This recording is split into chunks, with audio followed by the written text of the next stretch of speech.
Hi, I'm Mike Charbonneau with the NC State College of Veterinary Medicine. Thanksgiving is a time for lots of food, visitors, and maybe even some travel. But all of those things can pose some risks. Dr. Steve Marks is Associate Dean and Director of Veterinary Medicine with the NC State Veterinary Hospital, and he's here with some important safety tips. So Dr. Marks, first, obviously a big eating holiday, lots of all types of food around. What do we need to know when it comes to that? So I would take precautions so pets cannot get into human food. That's the safest bet. I would try not to give them anything off the table. Try and put whatever food is on the table or being prepared to be served. Keep it away from the pet. Keep the pet away from the food. We have family, friends, other guests that come this time of year. Anything we need to be thinking about as we're having new people in the home with our pets? Yeah, so it's, we love to believe our pets love everyone. That's not always the case. So I would make sure you know the people that are coming. If they've never had interactions with that pet, introduce them slowly. The safest bet, again, is to put the pet in a secure part of the house and maybe bring the people in to meet them instead of just letting the pet meet everyone simultaneously. So let's talk a little bit about travel. First, those who are doing long distances by cars and bringing their pets along, what would you advise? Yeah, so traveling by car is actually probably one of the safer ways.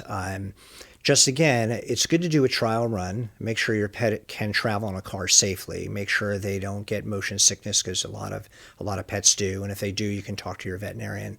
One of the hardest things I think is to secure a pet safely. Trying to keep them in a secure part of the vehicle, or better yet, have them travel in a dog or a cat kennel, or just a pet carrier, which would make it safe.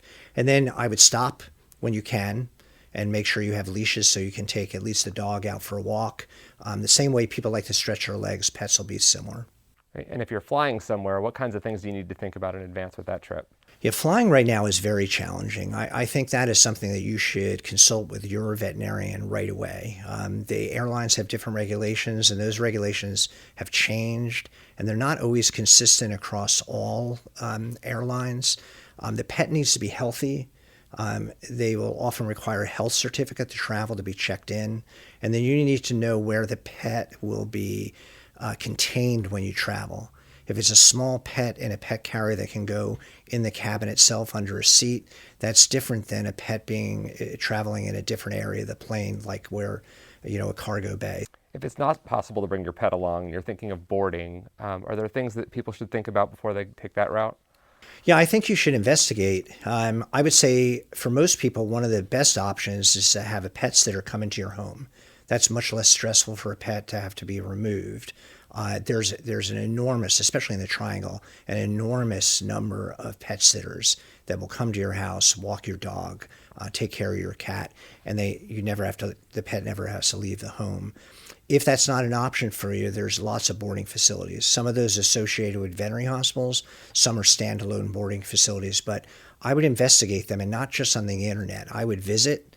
I would look at how the pets are treated, and I would talk to people that have used those services. And then finally, if you think your pet might have gotten into something, if you have any health concerns at all, what's the best advice? Yeah, so across the board, veterinarians are your best friend for your pet. Even if it's just a phone call to ask a question, know where your local veterinarian is and know where your local veterinary emergency centers are. You can find more on these and other important safety tips on the NC State Veterinary Hospital website. Visit go.ncsu.edu/pet safety.